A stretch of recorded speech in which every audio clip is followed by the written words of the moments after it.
Durant le mois d'octobre, le théâtre de Serémange-Erzange a fêté ses 60 ans. À cette occasion, une réception a été donnée. Monsieur Serge Jurzac, maire de la ville, en a profité pour rappeler les grandes étapes qui ont marqué le développement du théâtre. Mesdames, Messieurs, chers amis, le théâtre de Serémange-Erzange fut inauguré le 11 décembre 1960.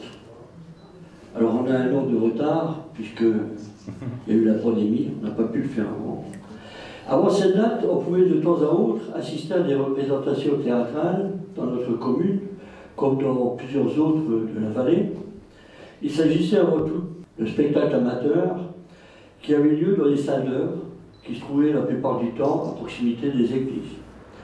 Ces troupes, à leur début, étaient animés par les vicaires de la paroisse, qui au besoin se faisaient metteurs en scène, régisseurs, voire même acteurs.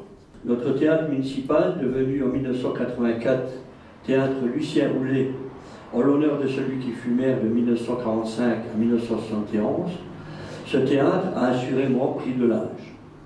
En effet, 60 ans se sont passés, durant lesquels les spectacles de qualité ont été proposés. Pour qu'il y ait un théâtre dans une commune comme la nôtre, il fallait des personnes passionnées, je le redis, par cet art et une volonté politique. La première représentation théâtrale fut donnée le 17 décembre par les comédiens de Metz avec la comédie Au Petit Bonheur. Et afin de faire la promotion culturelle en lien avec ce nouvel équipement dont disposait dorénavant la ville, l'association Arts et Loisirs fut créée. La salle prévue pour 500 places à l'origine a subi plusieurs modifications.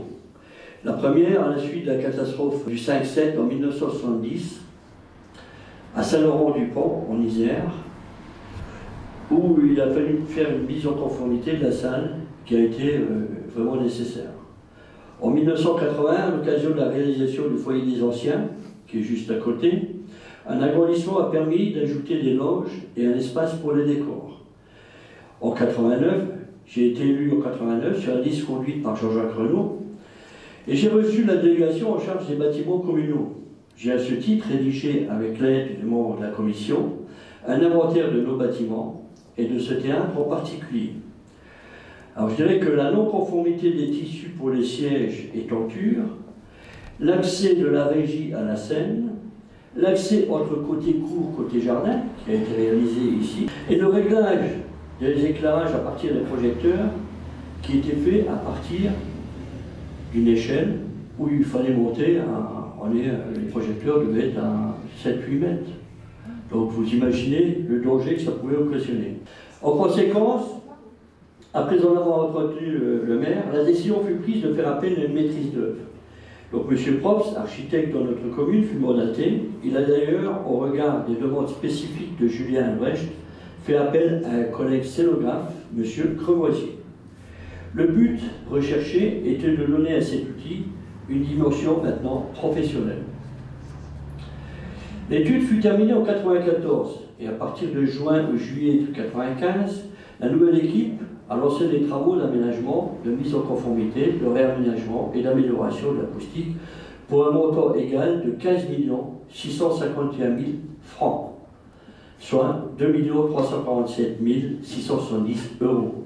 En 2008, les loges ont été modernisées pour être plus spacieuses et plus accueillantes.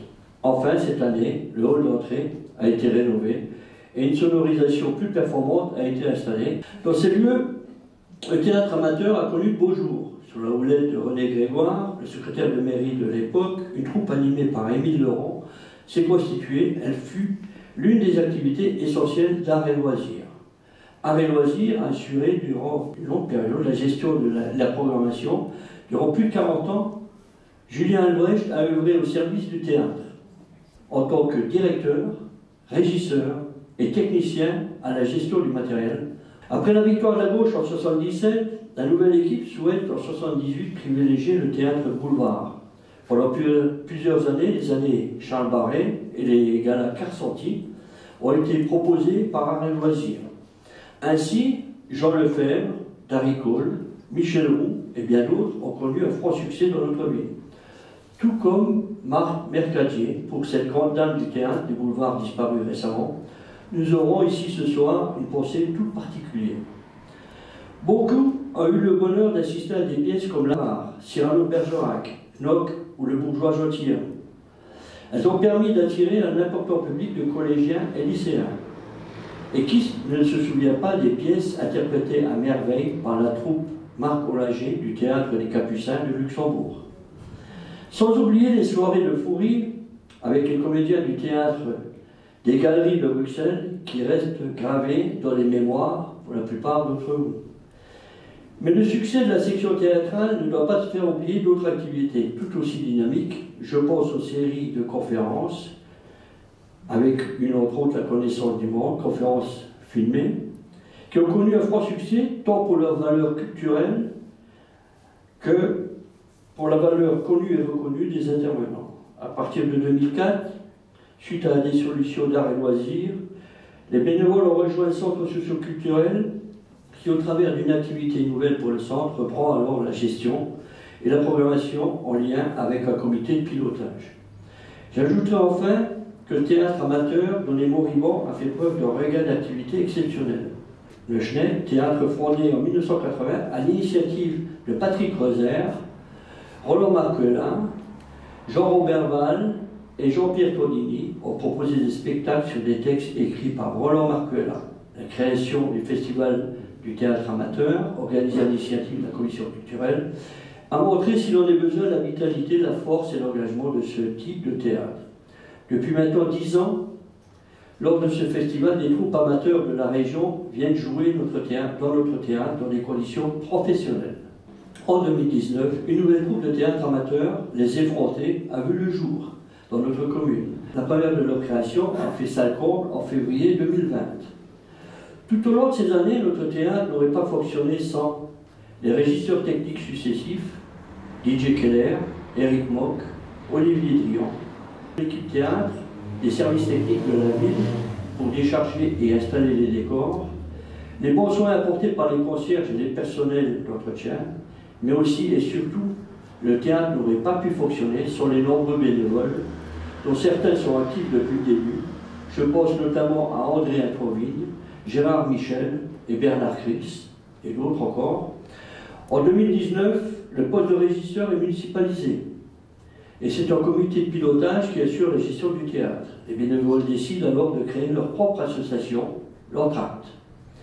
Jérôme Préto est responsable de la programmation depuis 2005. La régie technique est assurée par les intermittents du spectacle, notamment Matteo Cavalleri, qui est ici présent, régisseur général. Les 20 bénévoles de l'association de l'Entracte, sont impliqués dans les choix de programmation et gèrent du bar, la tenue du bar et l'accueil des spectateurs les soirs des spectacles. Mais un théâtre, ça ne vit pas sans public. Et la municipalité remercie tous les fidèles venus depuis 60 ans à tous les spectacles.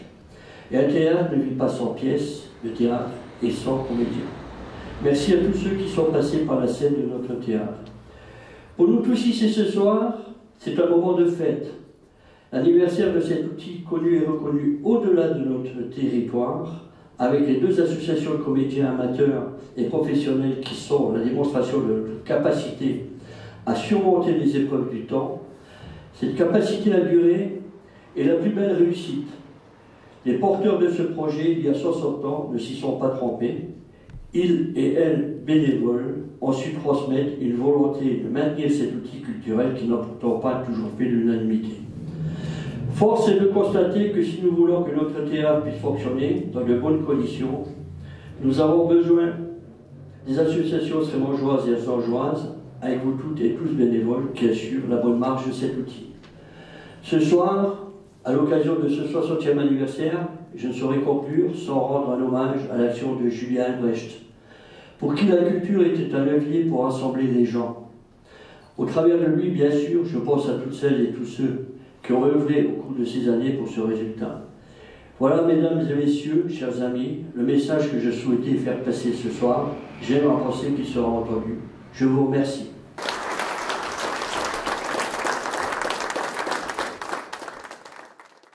Aujourd'hui, c'est les 60 ans et nous avons une animation un petit peu particulière, une nouveauté.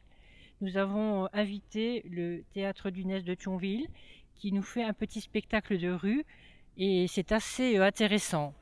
Il y a Lorena à côté de moi qui va un petit peu vous expliquer, un petit peu subtilement, son spectacle.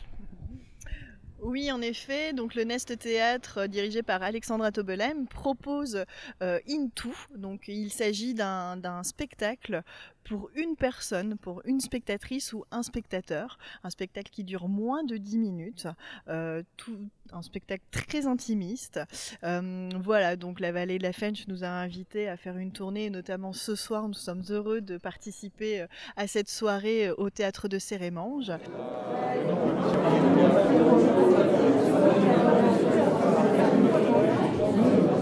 C'est ensuite Julien Strelzik avec son spectacle Profite, ça passe trop vite qui a ouvert la saison. Et moi je fais papa, tu le tiens mal. Et oh, il a l'air malheureux. Non mais il a l'air de descendre, il va tomber.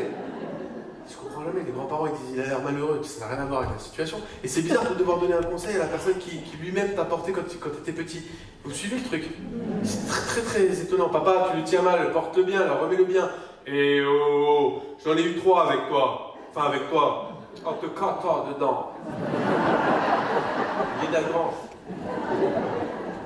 Donc ça va, vous êtes tous sains et saufs. Ouais mais papa, ça fait 30 ans qu'on consulte tous pour la scoliose.